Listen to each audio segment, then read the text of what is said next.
in the public domain. Conclusion of the enterprise of Mr. Jonas and his friend. Did no men passing through the dim streets shrink without knowing why, when he came stealing up behind them, as he glided on? Had no child in its sleep an indistinct perception of a guilty shadow falling on its bed that troubled its innocent rest? Did no dog howl and strive to break its rattling chain, that it might tear him? No burrowing rat, scenting the work he had in hand, essay to gnaw a passage after him, that it might hold a greedy revel at the feast of his providing? When he looked back across his shoulder, was it to see if his quick footsteps still fell dry upon the dusty pavement, or were it already moist and clogged with the red mire that stained the naked feet of Cain? He shaped his course for the main western road, and soon reached it, riding a part of the way, then alighting and walking on again. He travelled for a considerable distance upon the roof of a stage-coach, which came up while he was afoot, and when it turned out of his road, bribed the driver of a return post-chaise to take him on with him, and then made across the country at a run, and saved a mile or two before he struck again into the road. At last, as his plan was, he came up with a certain lumbering, slow night coach, which stopped wherever it could, and was stopping then at a public house, while the guard and coachman ate and drank within. He bargained for a seat outside this coach, and took it, and he quitted it no more until it was within a few miles of its destination, but occupied the same place all night. All night! It is a common fancy that nature seems to sleep by night. It is a false fancy, as who should know better than he? The fishes slumbered in the cold, bright, glistening streams and rivers perhaps, and the birds roosted on the branches of the trees, and in their stalls and pastures beasts were quiet, and human creatures slept. But what of that, when the solemn night was watching, when it never winked, when its darkness watched no less than its light? The stately trees, the moon and shining stars, the softly stirring wind, the overshadowed lane, the broad bright countryside, they all kept watch. There was not a blade of growing grass or corn but watched, and the quieter it was, the more intent and fixed its watch upon him seemed to be. And yet he slept, riding on among those sentinels of God. He slept, and did not change the purpose of his journey. If he forgot it in his troubled dreams, it came up steadily and woke him, but it never woke him to remorse or to abandonment of his design. He dreamed at one time that he was lying calmly in his bed, thinking of a moonlit night and noise of wheels, when the old clerk put his head in at the door and beckoned him. At this signal he arose immediately, being already dressed in the clothes he actually wore at that time, and accompanied him into a strange city, where the names of the streets were written on the walls in characters quite new to him, which gave him no surprise or uneasiness, for he remembered in his dream to have been there before. Although these streets were very precipitous, insomuch that to get from one to another it was necessary to descend great heights by ladders that were too short, and ropes that moved deep bells, and swung and swayed as they were clung to. The danger gave him little emotion beyond the first thrill of terror, his anxieties being concentrated on his dress, which was quite unfitted for some festival that was about to be holden there, and in which he had come to take part. Already great crowds began to fill the streets, and in one direction myriads of people came rushing down an interminable perspective, strewing flowers and making way for others on white horses, when a terrible figure started from the throng, and cried out that it was the last day for all the world. The cry being spread, there was a wild hurrying to judgment, and the press became so great that he and his companion, who was constantly changing, and was never the same 2 minutes together, though he never saw one man come or another go, stood aside in a porch, fearfully surveying the multitude, in which there were many faces that he knew, and many that he did not know, but dreamed he did, when all at once a struggling head rose up among the rest, livid and deadly, but the same as he had known it, and denounced him as having appointed that direful day to happen. They closed together as he strove to free the hand in which held a club, and strike the blow that he had so often thought of. He started to the knowledge of his waking purpose and the rise of the sun. The sun was welcome to him. There were life and motion and a world astir to divide the attention of day. It was the eye of night, of wakeful, watchful, silent and attentive night, with so much leisure for the observation of his wicked thoughts that he dreaded most. There was no glare in the night. Even glory shows to small advantage in the night upon a crowded battlefield. How then shows glory's blood relation, bastard murder? He made no compromise, and held no secret with himself now. Murder, he had come to do it. "Let me get down here," he said.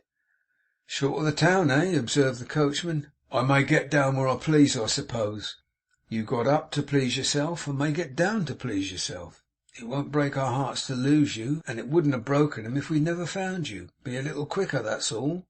The guard had alighted, and was waiting in the road to take his money. In the jealousy and distrust of what he contemplated, he thought this man looked at him with more than common curiosity. "What are you staring at?" said Jonas. "Not a handsome man," returned the guard. "If you want your fortune told, I'll tell you a bit of it. You won't be drowned. That's a consolation for you." Before he could retort or turn away, the coachman put an end to the dialogue by giving him a cut with his whip, and bidding him to get out for a surly dog. The guard jumped up to his seat at the same moment, and they drove off laughing, leaving him to stand in the road and shake his fist at them. He was not displeased, though, on second thoughts, to have been taken for an ill-conditioned common country fellow, but rather congratulated himself upon it, as a proof that he was well disguised. Wandering into a copse by the roadside, but not in that place 2 or 3 miles off, he tore out from a fence a thick, hard, knotted stake, and sitting down beneath a hayrick, spent some time in shaping it, in peeling off the bark, and fashioning its jagged head with his knife. The day passed on. Noon, afternoon, evening, sunset.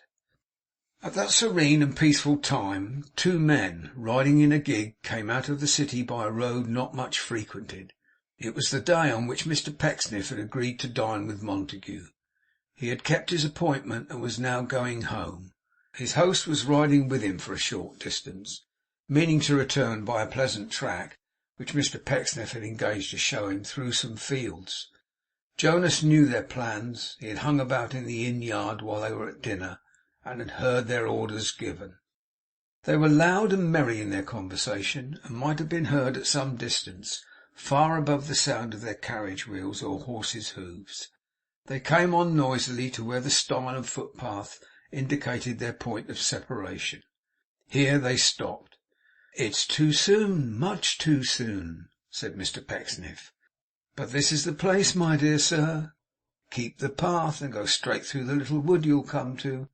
The path is narrower there, but you can't miss it. When shall I see you again? Soon, I hope."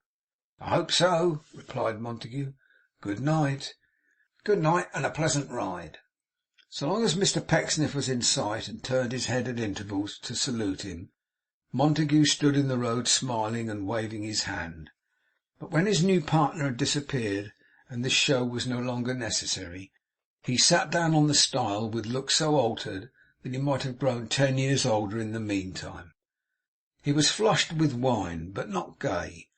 His scheme had succeeded, but he showed no triumph. The effort of sustaining his difficult part before his late companion had fatigued him. Perhaps, or it may be that the evening whispered to his conscience, or it may be, as has been, that a shadowy veil was dropping around him, closing out all thoughts but the presentiment and vague foreknowledge of impending doom. If there be fluids, as we know there are, which, conscious of a coming wind or rain or frost, will shrink and strive to hide themselves in their glass arteries, may not that subtle liquor of the blood, perceived by properties within itself, that hands are raised to waste and spill it, and in the veins of men run cold and dull as his did in that hour. So cold, although the air was warm, so dull, although the sky was bright, that he rose up shivering from his seat, and hastily resumed his walk. He checked himself as hastily, undecided whether to pursue the footpath, which was lonely and retired, or go back by the road. He took the footpath. The glory of the departing sun was on his face. The music of the birds was in his ears. Sweet wild flowers bloomed about him. Thatched roofs of poor men's homes were in the distance, and an old grey spire, surmounted by a cross, rose up between him and the coming night. He had never read the lesson which these things conveyed. He had ever mocked and turned away from it. But before going down into a hollow place, he looked round once upon the evening prospect sorrowfully. Then he went down, down, down into the dell. It brought him into the wood, a close, thick, shadowy wood, through which the path went winding on, dwindling away into a slender sheep track. He paused before entering, for the stillness of this spot almost daunted him. The last rays of the sun were shining in aslant, making a path of golden light along the stems and branches in its range, which even as he looked began to die away, yielding gently to the twilight that came creeping on. It was so very quiet that the soft and stealthy moss about the trunks of some old trees seemed to have grown out of the silence, and to be its proper offspring. Those other trees which were subdued by blasts of wind in winter time had not quite tumbled down, but being caught by others, lay all bare and scathed across their leafy arms, as if unwilling to disturb the general repose by the crash of their fall.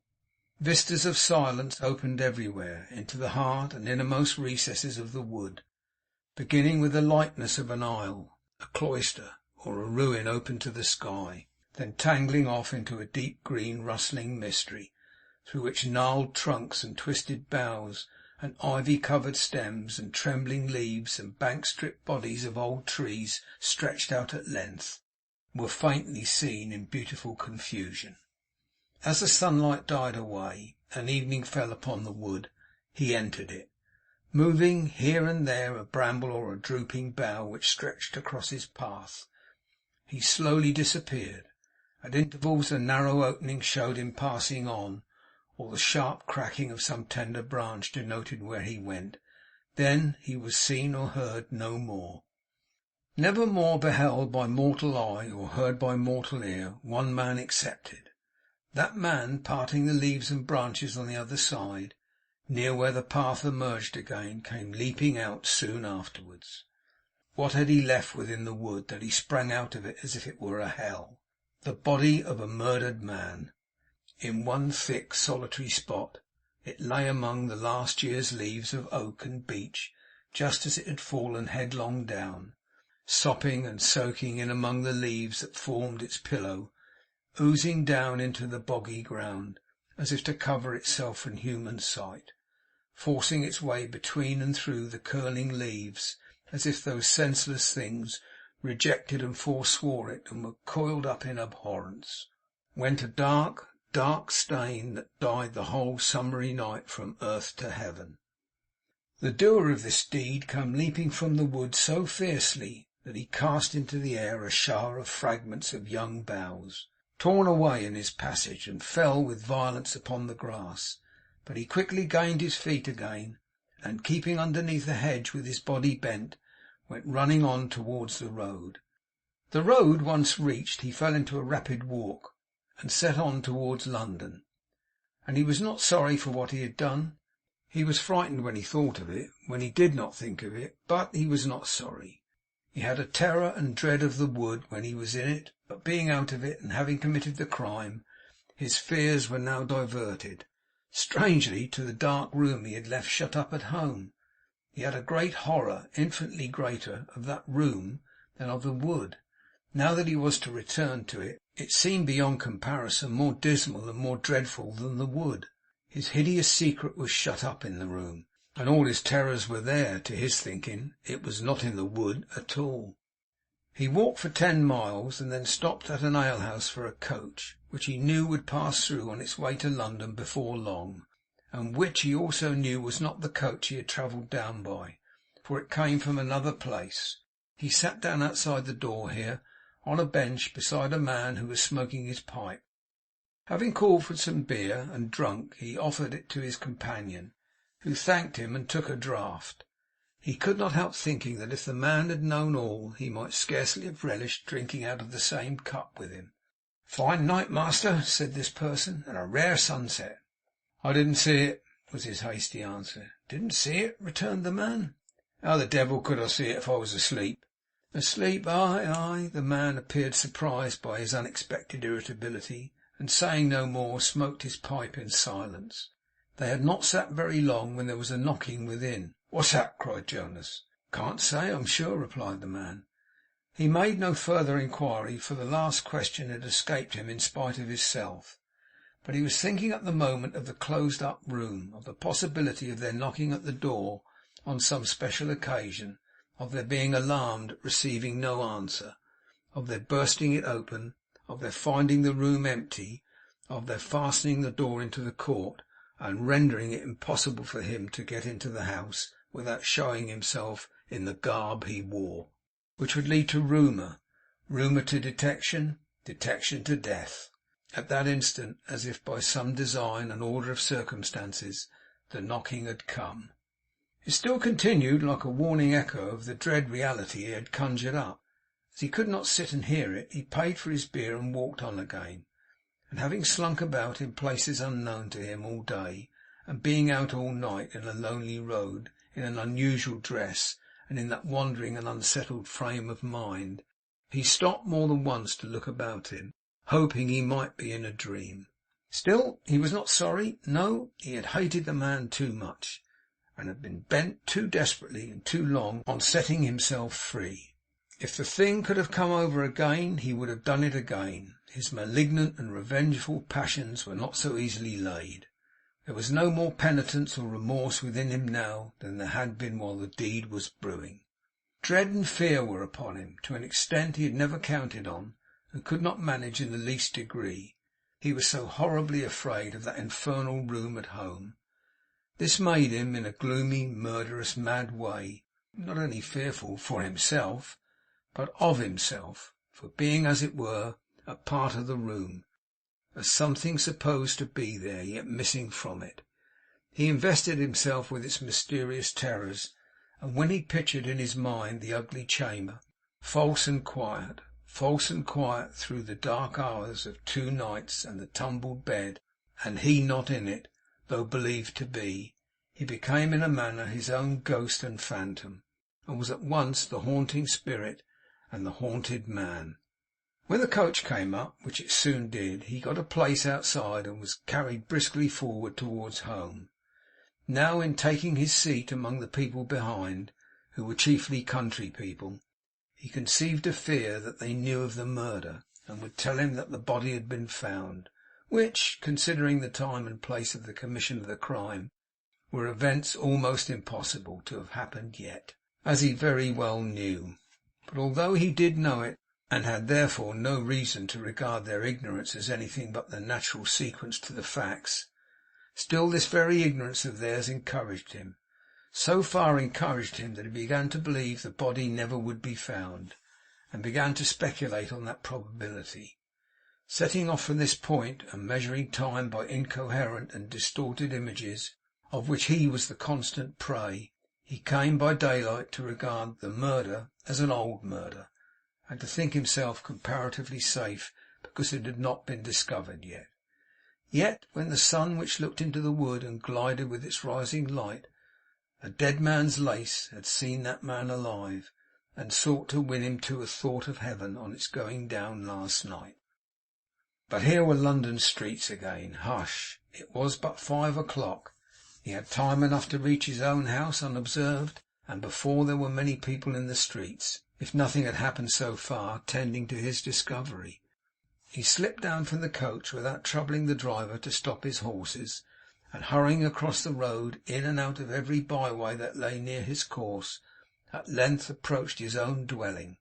He used additional caution in his immediate neighbourhood, halting first to look all down the street before him, then gliding swiftly through that one, and stopping to survey the next one, and so on.